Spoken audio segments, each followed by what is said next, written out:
Muito bom dia, irmãos. Bom dia. Graça e paz do Senhor Jesus. Amém.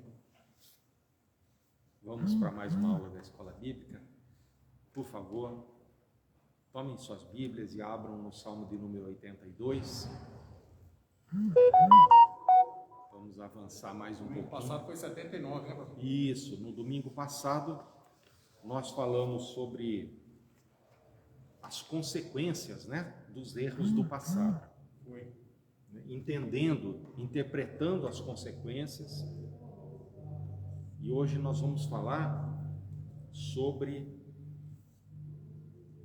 os governos e os juízes, um assunto até de certa forma polêmico, não é? Mas nossa intenção aqui não é criar uma polêmica, é só colocar do ponto de vista da palavra de Deus mesmo.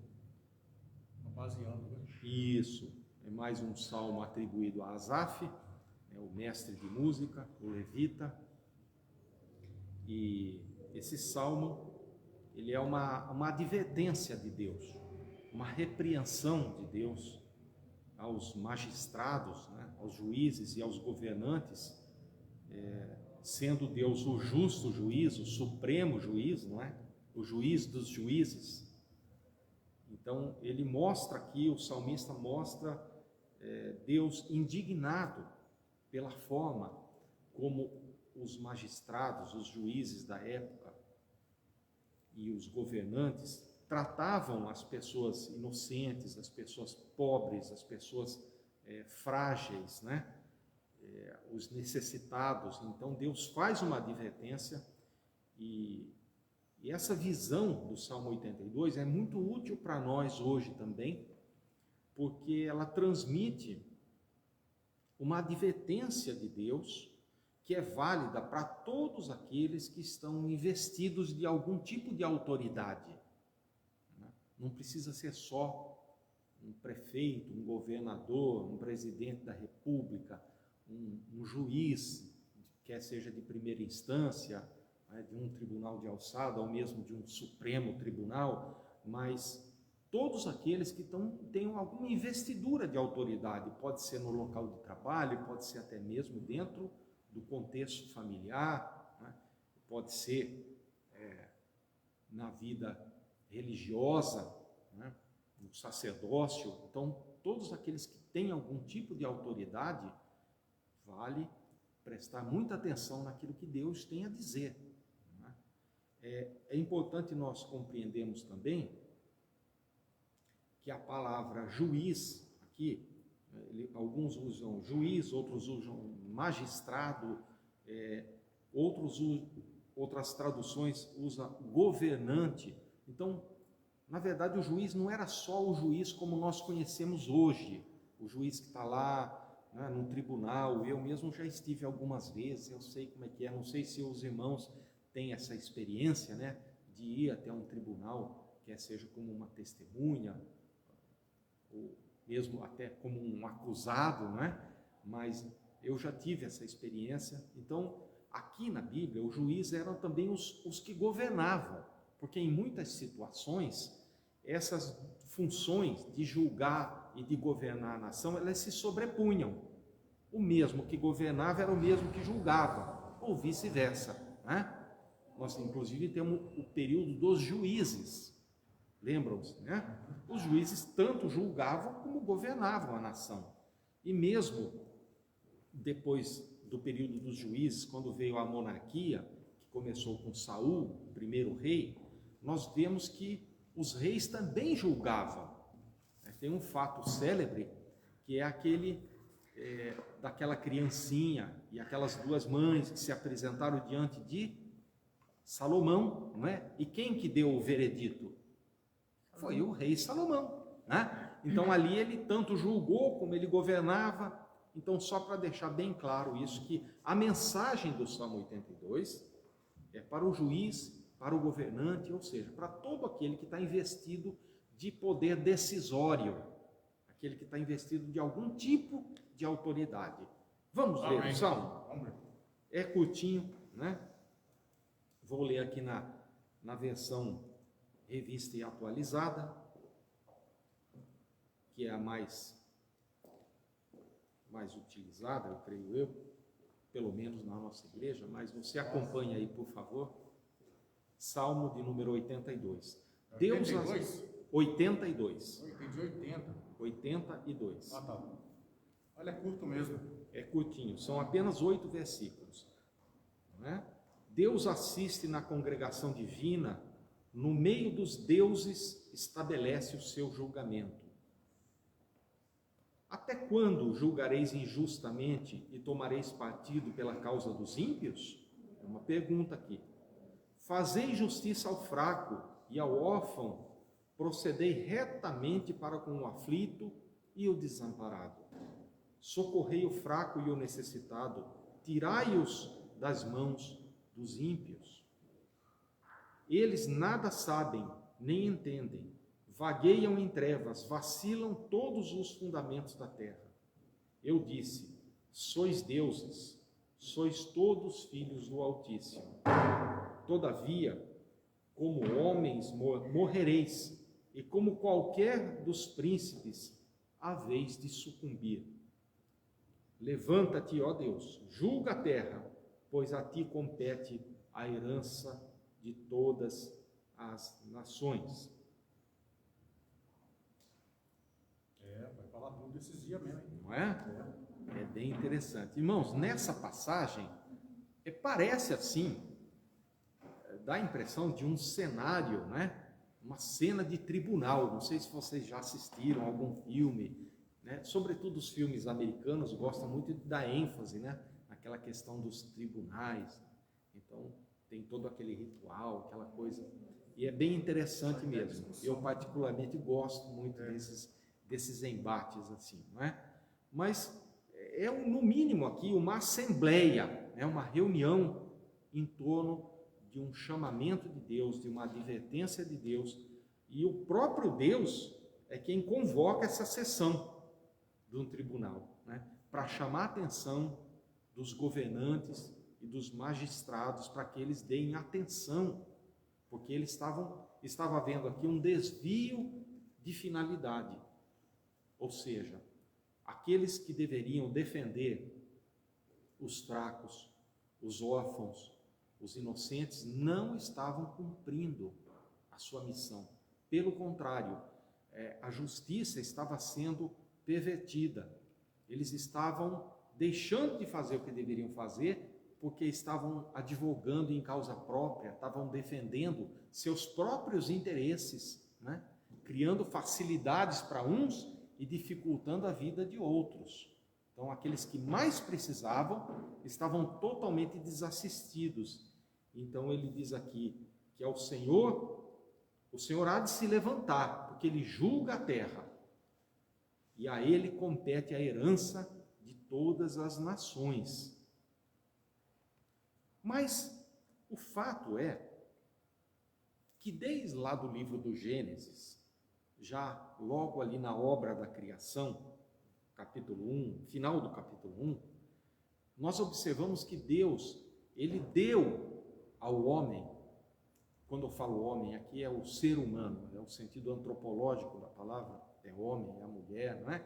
Deu a obra da sua criação, o homem, ele deu autoridade para governar, não foi assim? Olha, eu criei aí os bichos, agora vocês comandem, agora vocês controlem isso, vocês governem sobre a obra da minha criação. Mas junto com essa autoridade que foi delegada por Deus ao homem, né, vem também a responsabilidade. Nós precisamos sempre lembrar isso. Quanto mais autoridade nós temos, e todos nós temos algum tipo de autoridade, pode ser numa escala menorzinha, lá dentro de casa, ela vai crescendo, vai para o ambiente de trabalho e assim por diante. Não é só na vida política, porque nós sempre lembramos logo de um prefeito, de um governador, de um juiz de direito. Esse sim tem autoridade, mas nós também temos. Sempre alguém tem, num nível ou no outro. Mas junto com essa autoridade, sempre vem também uma responsabilidade. E quanto maior a autoridade, maior é a responsabilidade, né? É bom sempre lembrarmos disso também. Quanto mais Deus coloca bens materiais na nossa mão, maior também é a nossa responsabilidade para com o necessitado, para com a viúva, para com o órfão. Isso é palavra de Deus, não é verdade? Por isso nós seremos cobrados. Ontem mesmo eu vi um programa até muito bonito na televisão, que estava mostrando a ilha de Fernando de Noronha, né, que é um lugar aparentemente paradisíaco, né? Nunca estive lá, mas a gente vê que é muito lindo mesmo. Então a pessoa estava num hotel e aquilo, o luxo era enorme, né? E nós ficamos pensando, quanto será que não comentamos, quanto não custa a diária, né? Mas depois logo me veio aquele pensamento também. Eu até comentei com ela, falei, quantas pessoas, né? Quantas pessoas jamais tiveram a oportunidade de ter um lazer, mesmo que muito simplesinho, ou talvez comer um prato um pouquinho mais elaborado. Então, eu não sei se é para todos vocês, mas eu sinto, toda vez que Deus põe algo na minha mão, nesse sentido, um grande peso de responsabilidade, um peso de compartilhar, de dividir um pouquinho, de me lembrar que alguém talvez nunca vá ter aquela oportunidade, né? E nós não podemos perder essa sensibilidade, né? De sempre olhar para o necessitado, sempre olhar para o mais fraco. E esse chamamento aqui do Salmo 82 é exatamente porque ele diz: até quando vocês vão julgar injustamente? Até quando vocês vão tomar partido da causa do ímpio? Quer dizer, os juízes, os governantes aqui, estavam tendendo muito mais ao ímpio do que ao pobre, ao necessitado, ao desamparado. É disso que trata esse salmo. Parece Brasil, né, irmão? Parece. Na verdade, parece o Brasil e parece o mundo, não é? De uma maneira geral. É verdade que alguns países são muito mais organizados, né? Onde aparentemente a justiça ela é muito mais real do que é para nós aqui. E devem existir países até piores do que o nosso também. Não é verdade? Porque o mundo é assim, irmãos. Vejam que já nessa época, né, Deus intervém aqui e fala pela boca de seu servo Asaf, chama esses juízes, chama esses governantes a atenção, porque eles estavam agindo de uma forma totalmente contrária à vontade de Deus. Mas aproveitando aqui, até o gancho aqui do pastor, vamos trazer isso para o dia de hoje, né? Porque a lição ela é importante se ela tiver alguma aplicação, se nós pudermos ir para casa pensando assim, o que eu posso melhorar, como eu posso corrigir isso, não é verdade? Porque eu aprendi hoje na Bíblia uma coisa importante que eu ainda não tinha refletido sobre esse tema. Então ela é importante nessa medida, não é só acrescentar conhecimento, mais conhecimento e mais conhecimento. Tem que ter uma aplicação, né? Então, a lei e a vida, né, elas sempre se mesclaram. A lei de Deus e a vida, desde o Antigo Testamento, nós vemos lá, já com Moisés, nos 10 mandamentos, a gente vê que dos 10 mandamentos, 4 a gente chama de mandamentos verticais, porque ele tem a ver com a nossa relação com Deus, não é? Não terás diante de vós outros deuses, não é assim? Não é? E não fará para ti imagens. Não é? São 4 mandamentos nesse sentido, né? Não tomarás o nome de Deus em vão, observa o sábado do Senhor. E os outros 6 são horizontais, não é? Não matarás, não roubarás, né? Não cobiçarás, não é assim? Sim. Então, as leis de Deus e a lei humana, mesmo no nosso código de leis, o Código Civil, muitas coisas são inspiradas na própria Bíblia. Vocês sabiam disso? Nós tínhamos e temos ainda um advogado, um irmão antigo da Igreja do Nazareno, e ele foi durante um tempo meu professor da escola dominical. e ele tinha muita experiência na área do direito, e ele sempre mostrava isso para a gente, né? Leis de hoje que são inspiradas na Bíblia, são tiradas da Bíblia, né? Mas a lei humana e a lei divina sempre elas se mesclaram, não existe neutralidade. Quando é tirada a lei de Deus, aí impera a vontade do homem, e aí a coisa é complicada, né? A coisa é feia. Então Deus está no meio dos governantes e no meio dos juízes, porque ele é o justo juiz e é aquele que governa os governantes. Até tem um post do pastor que eu procurei lá, pastor, eu não achei no playlist do YouTube, em que o título, eu me lembro porque a época eu assisti, era O Juiz dos Juízes, o juiz tá de toda sim. a terra.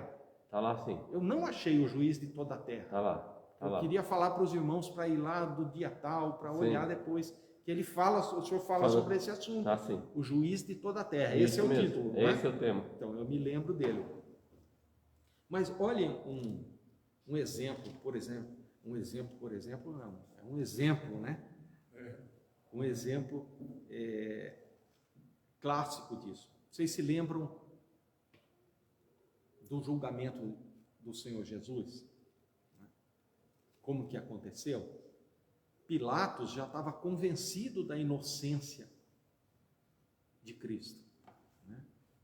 Ele disse: eu não vejo nesse homem mal algum. Ele estava convencido de que não tinha nada para poder acusar o Senhor Jesus, mas mesmo assim ele foi condenado. Olha que, não é? Esse é um exemplo clássico de um desvio total de finalidade, né? Onde foi aplicada uma pena para um inocente, né? E o próprio Senhor Jesus disse, quando Pilatos o inquiriu, nós vemos isso lá na narrativa de Marcos: por que você não responde nada? Eu estou te perguntando, e eu sou autoridade. De fato, ele era o governador da Judeia, né, instituído ali pelos romanos. E por que você não responde nada, sendo eu a autoridade? E o Senhor Jesus falou para ele: olha, você não teria autoridade alguma se do alto não lhe fosse concedida. Amém. Então, o que ele quer dizer isso? Ele não disse que Pilatos não tinha autoridade. Ele disse: você tem, mas você tem porque Deus permitiu. A autoridade maior é do Senhor. É verdade. Ele é o Senhor, parafraseando aqui o título lá do post do pastor, ele é o Senhor de toda a terra. Ele é o juiz de toda a terra, né? Então, esse salmo trata disso. O juiz de toda a terra agora está julgando uma causa. Mas a pergunta que fica aqui, irmãos: como é que nós, como cristãos, devemos nos envolver nesse cenário?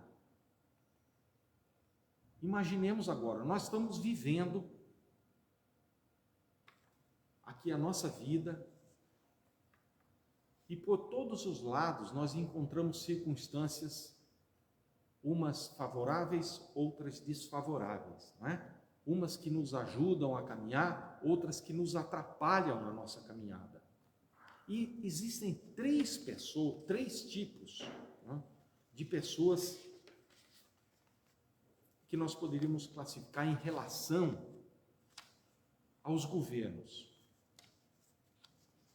que nos rodeiam. Aquelas que são alienadas.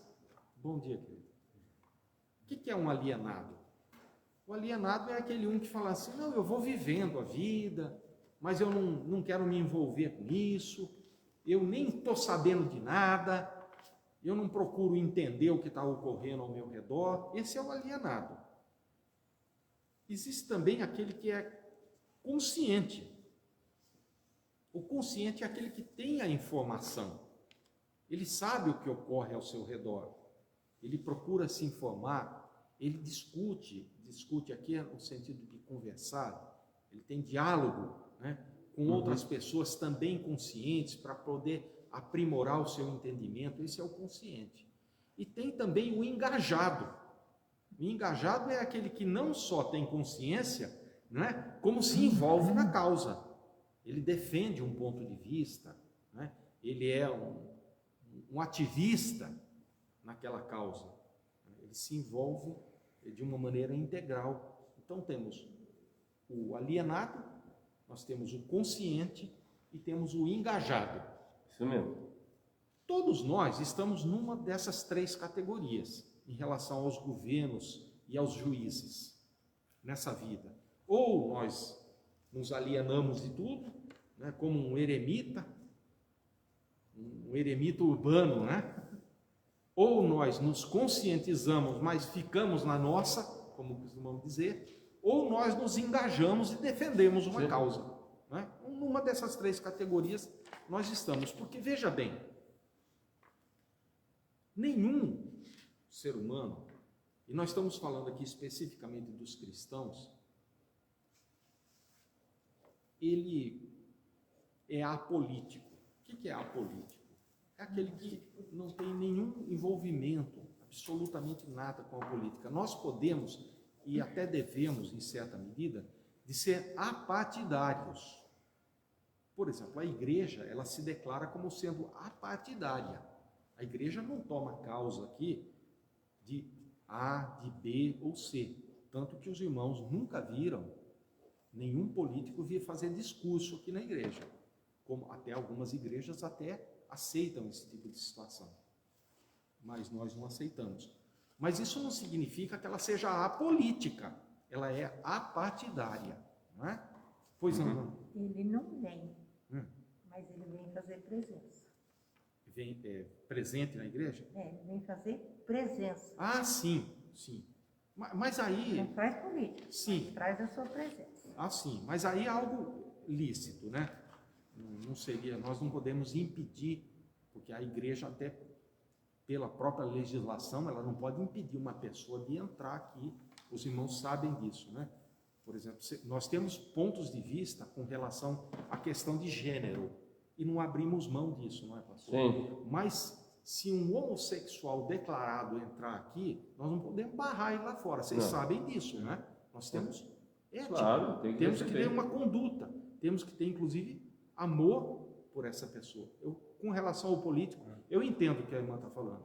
Às vezes ele vem até com segundas intenções, né? Sempre. Mas a igreja, ela é apartidária, no sentido que ela não vai dar o microfone para que essa pessoa chegue aqui. Eu digo que ele vem porque ele só vem nessa ocasião. É assim. Não aparece nunca, mas aí, geralmente, em geral, quando são candidatos É verdade. da igreja, ele aparece. Isso. Apareceu ali e acabou.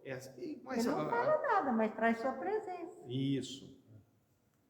Muito bem. Aí, diante desse cenário, veja que a questão é polêmica, né? Mas o objetivo era esse mesmo, dentro de um conceito de moderação, de um conceito bíblico, a gente chamar a essa reflexão, que ela é importante para nós como povo de Deus. O Salmo trata disso. Nós não estamos desviando aqui do assunto do Salmo. Que o salmista, aqui é a boca de Deus, chamando a atenção dos governantes e magistrados, porque não olhavam para o necessitado, para o pobre, para o desvalido, né? Então nós estamos dentro do mesmo assunto. E diante disso, que a irmã muito bem colocou, nós tomamos algumas posições, às vezes, como crentes, como cristãos. Uma delas, eu vou colocando aqui, os irmãos podem ir levantando a mão aí, para colocar seu ponto de vista também. Política é pecado, é coisa do diabo. Mas algumas pessoas tomam essa postura. Sim. Lembrem-se que nós temos o alienado, o consciente e o engajado. Cristão deve ser apolítico. Ele não deve, de modo algum, participar da política. Toda pessoa que se envolve com a política é corrupta. Nossa, aí é complicado. Todo crente que se envolve com a política acaba se corrompendo. Estou colocando as questões aqui. A política é coisa mundana e não serve aos crentes. Irmão sempre vota em irmão. E todo crente é um bom político. Meu Deus.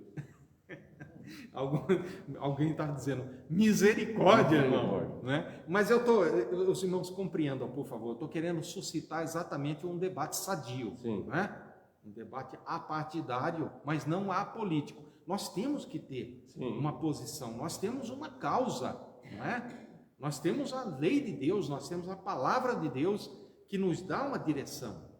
Então, nós queremos entender a legitimidade da política à luz da palavra de Deus.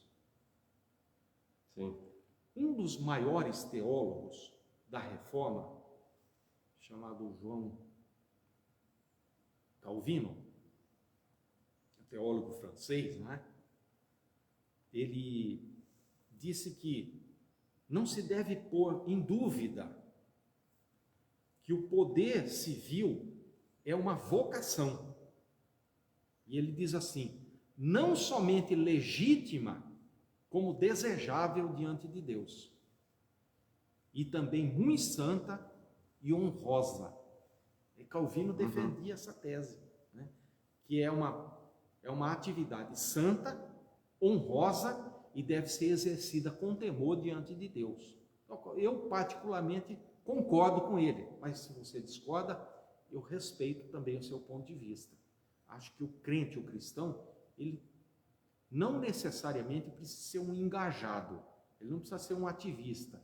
Para isso, precisa realmente haver um dom, haver um talento, né? Nós vamos, se o tempo permitir, ver mais adiante. Mas ele precisa ter consciência do que ele faz. Porque às vezes nós reclamamos, irmãos, mas nós é que damos causa a isso. Porque não escolhemos corretamente, não verificamos, não analisamos, não conversamos entre nós, né? Não confrontamos as propostas de governantes e juízes, como era o caso aqui, com o que a palavra de Deus nos recomenda. Nós vamos, de uma maneira assim, como massa de manobra, né? E eu acho até que no passado, os crentes eram muito mais manipulados nesse sentido. Vejo que hoje já há uma consciência muito maior nesse sentido, graças a Deus, né? Espero que ela evolua ainda mais. Mas vamos avançar mais um pouquinho aqui. Então, na Bíblia, os irmãos poderiam me ajudar aqui citando homens de Deus que desenvolveram importantes papéis políticos? Vamos falar do Antigo Testamento. Alguém lembraria de alguém? Quem? Qual foi o papel político que ele desenvolveu? Conduzir um povo. Mas era o seu povo mesmo, né?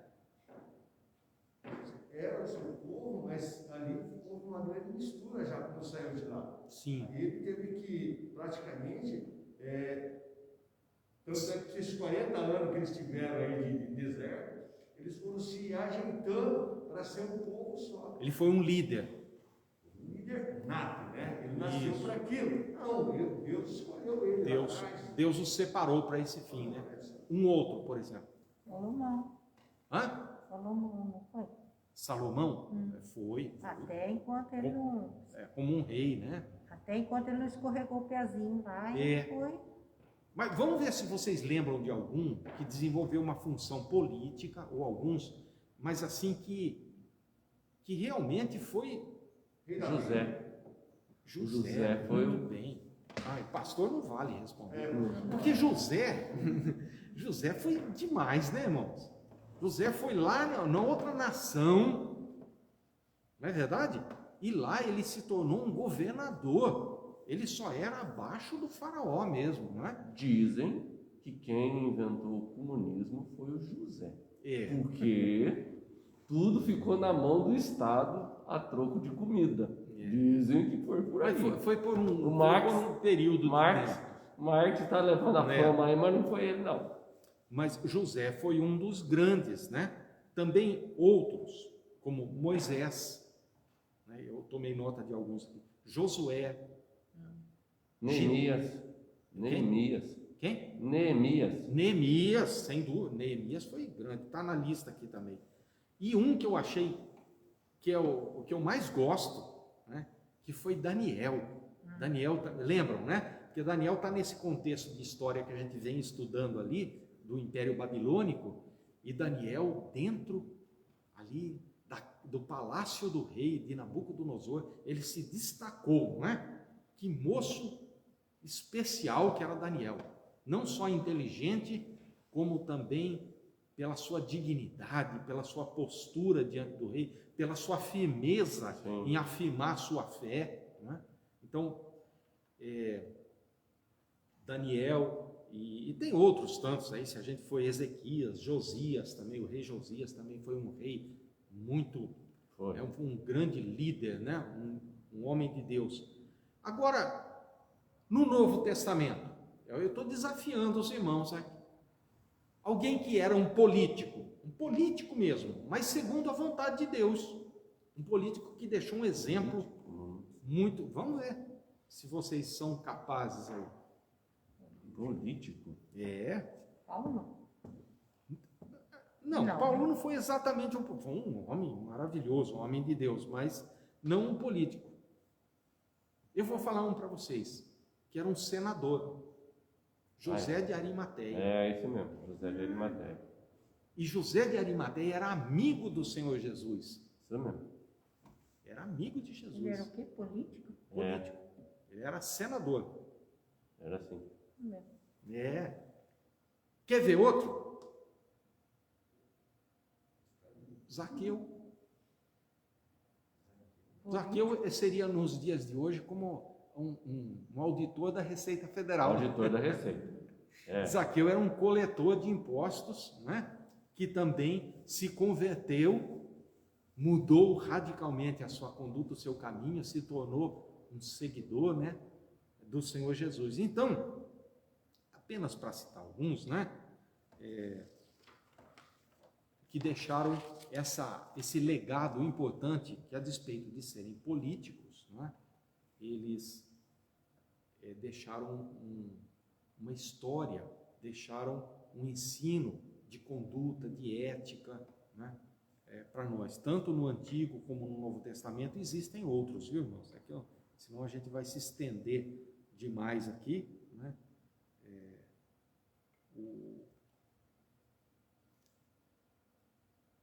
Agora, quais seriam os princípios de Deus que devem reger a política?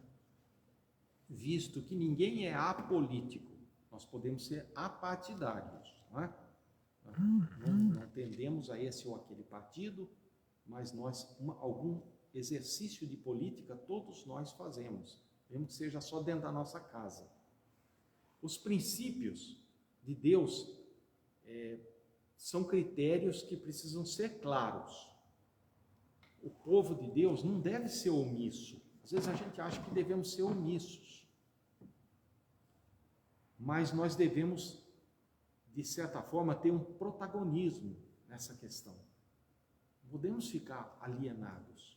É um erro achar que eu não vou me envolver com isso. Deixa eu só dar um exemplo, irmão. Isso é coisa do diabo, né? Isso faz mal para nós. Pois não, por favor. Nós temos um membro hoje que é vereador em Campinas, que é a Débora, que é vice-presidente ali da Câmara. E essa semana ela fez uma proposta em que todos os sacerdotes, pastores, pudessem ser vacinados, e foi aprovado. Então veja só, uma pessoa dentro da Câmara fazendo algo positivo, não só para nós como pastores, mas mesmo o padre, o sacerdote que lida com tantas pessoas e que às vezes nós temos que sair e fazer o funeral de alguém ali com Covid, essa coisa toda. Então, na fila daqueles que iriam ser vacinados, agora, não sei se já saiu no diário oficial para poder se tornar real, ela foi um instrumento de Deus para poder fazer algo positivo, penso, né? Não só por causa da classe pastoral, mas porque a gente tem contato com tanta gente. E é só a gente verificar a quantidade de sacerdotes que morreram por conta dessa doença, exatamente porque são muito envolvidos com a sociedade. Visitam doentes, né? vão lá dar uma palavra para o necessitado, vão levar uma cesta básica para o outro que está precisando, vão fazer um funeral. Então, vejam como é importante nós termos não só consciência, como algum tipo de engajamento. Nem todos devem se engajar, porque são chamados para isso. Vejam, irmão, José foi chamado para esse mistério, para essa missão, né? Daniel foi chamado para isso. José de Arimateia foi separado para isso. Havia um propósito de Deus na vida desses homens, né?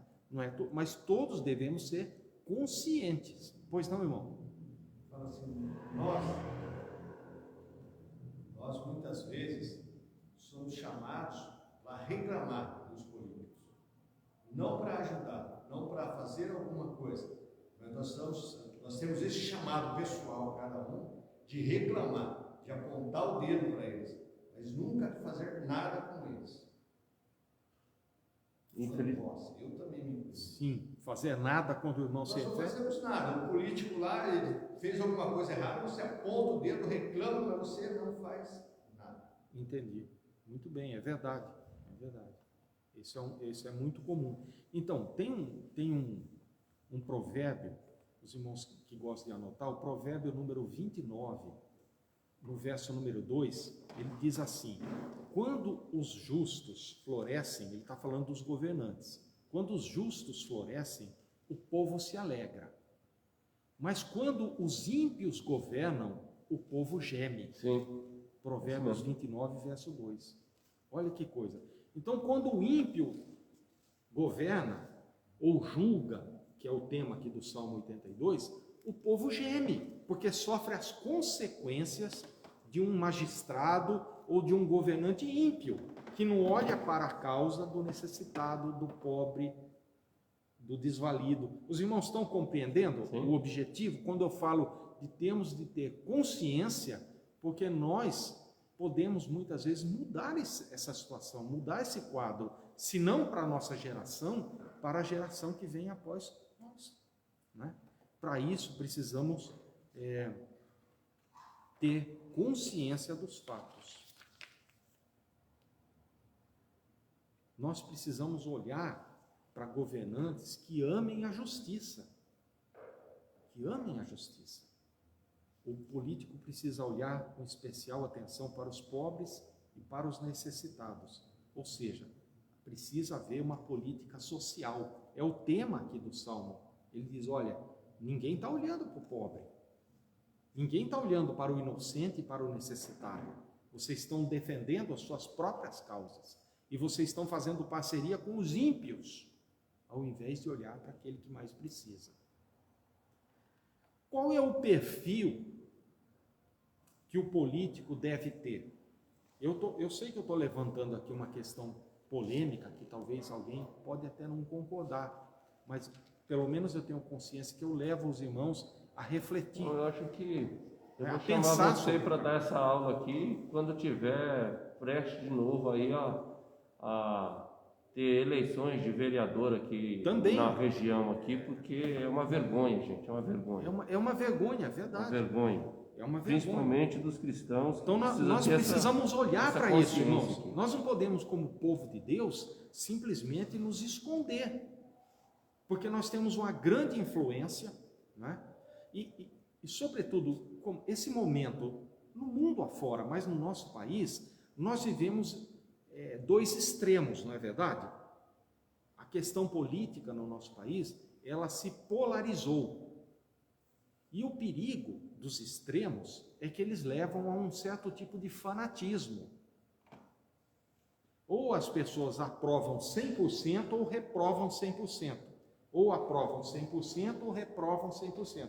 As extremidades são perigosas.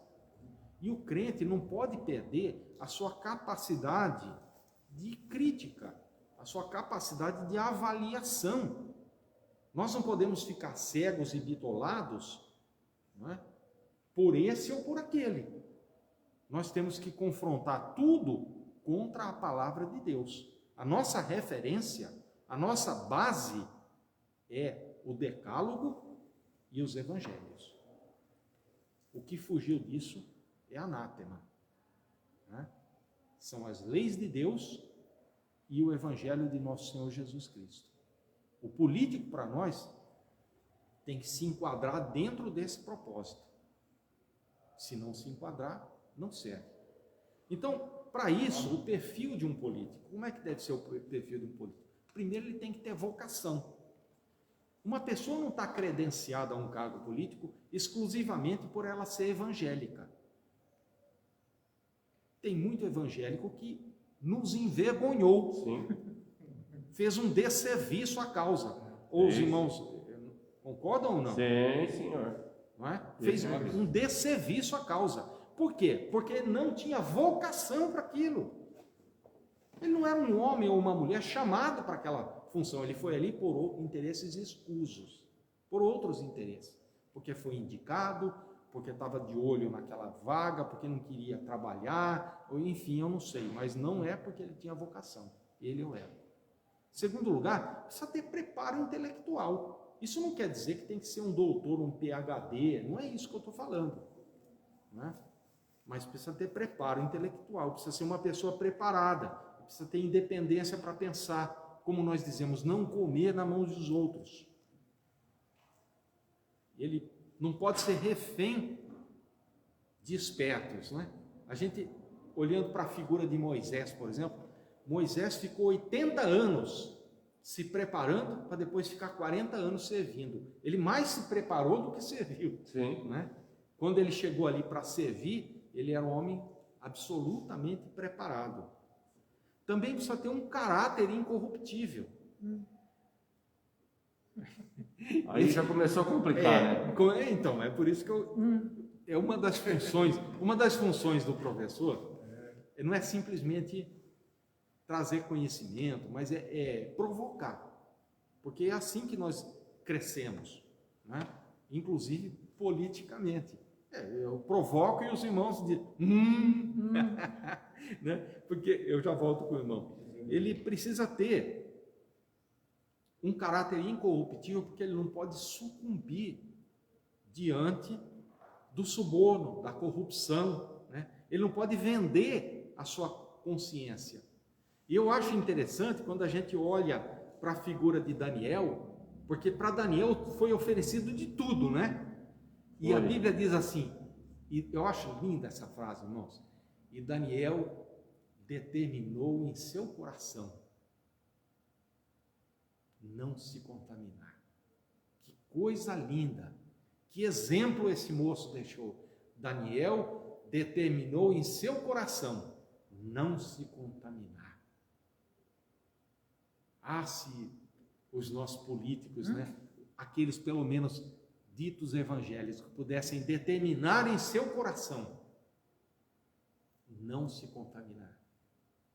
Se eles olhassem para o Salmo 82, quando o justo juiz diz que ele julga toda a terra, porque a ele compete a herança de todas as nações, é o verso número 8.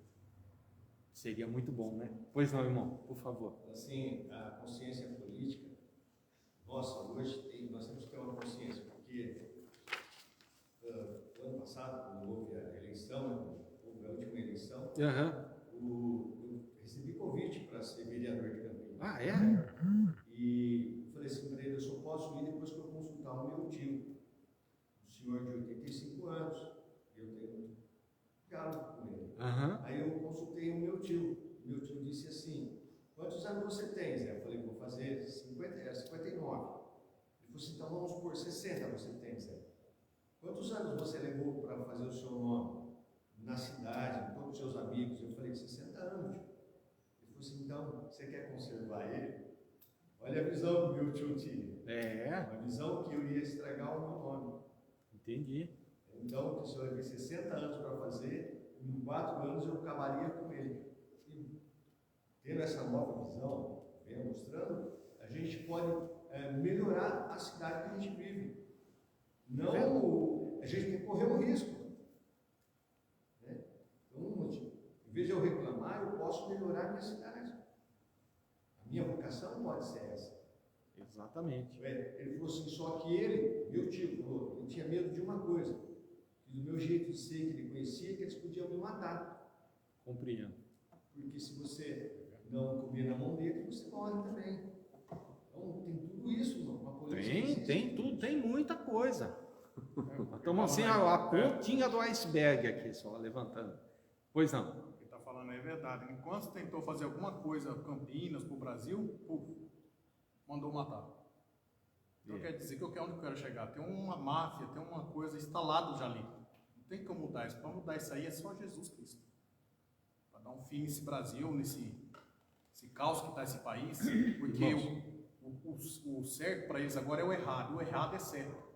Né? Isso é verdade. Nessa justiça, que não é justiça, é injustiça nesse país. Veja bem, como que Deus governa aqui na terra? Deus governa através dos seus servos. O instrumento que Deus tem sou eu e é você.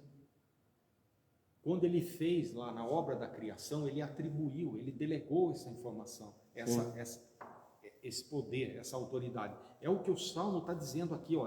Vejam só, o verso de número 6, inclusive cria muita controvérsia teológica, né? Alguém pode ler só o verso 6 para mim? Bem alto. Eu disse, vocês são deuses, todos vocês são filhos do Altíssimo. Uai, mas É o 6 do 82? tá certinho o que a irmã leu, é isso mesmo. Mas, como diria o mineiro, uai, mas existem deuses? Do que ele está falando aqui, irmãos? Quem são esses deuses? Hã? Vocês são deuses. Ele está falando de nós, não é? Isso, ele está falando de todo aquele que é investido de autoridade. Vocês são deuses, os governantes. Vocês são deuses, veja que está com letra minúscula. Né? Mas ele diz assim, vocês são deuses, mas como homens morrerão. Sim. Né? Vocês são autoridade. Então, a autoridade foi delegada por Deus aos homens. Quando o Senhor Jesus estava ali diante de Pilatos, que Pilatos falou, eu sou autoridade. Ele falou assim, você é autoridade. Mas você não é autoridade se do alto essa autoridade não lhe fosse dada. Então ele reconhece a autoridade de Pilatos. Vocês estão entendendo? Como que nós somos a autoridade. Se alguma mudança vai acontecer, ela vai acontecer através dos servos e das servas de Deus, que vão influenciar a sociedade. Agora, o que o irmão colocou é verdade. Muitos acabam pagando com a própria vida. Existe um preço para isso. Isso é fato. Né? Amém. Mas o problema da igreja ou de muitos evangélicos de se envolverem com a política não está no grau de corrupção ou de degradação do ambiente que nós encontramos, mas sim no compromisso que nós temos com Deus. Porque esse mundo é podre, irmãos, é caído desde o Éden. Sim. Essa realidade mudou? Não mudou. Mas a resistência ao pecado tem que estar em nós. Sim. Porque o mundo nós já sabemos que jaz no maligno. Eu vi um exemplo, eu termino com isso, para a gente não se alongar muito, de um pastor querido, que ele disse assim, que nós, como crentes, como cristãos, nessa questão, que é o tema do Salmo 82, nós devemos ser